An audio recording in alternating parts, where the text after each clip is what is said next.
ഏറ്റവും വലിയ പാവങ്ങളെന്നറിയോ? കള്ളു കുടിക്കുന്നതും വ്യഭിചരിക്കുന്നതുമല്ല. അതിനേക്കാളും വലിയ പാവം എന്തെന്നറിയോ? ഒരാണും പെണ്ണും കൂടെ ഒരു മരത്തിന്റെ ചുവട്ടിലിരുന്ന് തെറ്റ് ചെയ്തുകൊണ്ടിരിക്കുകയാ.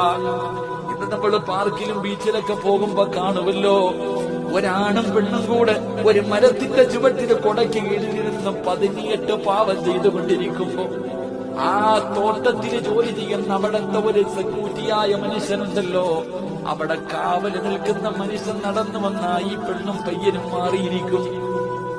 പാവം ചെയ്ത് രണ്ടുപേരും കെട്ടിപ്പിടിച്ച് മുത്തം കൊടുത്തുകൊണ്ടിരിക്കുമ്പോ ഒരു സാധാരണ ഒരു മനുഷ്യൻ നടന്നു വന്നാൽ പേടിച്ചിട്ട് രണ്ടുപേരും മാറും. പക്ഷേ അല്ലാഹ് കാണുന്നില്ലടാ മോനെ. ആ വരുന്ന ഒരു മനുഷ്യന് കൊടുത്ത അത്രയും സ്ഥാനം പോലും അല്ലാഹ്ക്ക് ഞാൻ നിങ്ങളും കൊടുക്കുന്നില്ലല്ലോ. 24 മണിക്കൂറും സിറാജ് ചെയ്യുന്നത് അല്ലാഹ് കാണുന്നുണ്ട്. എന്നിട്ട്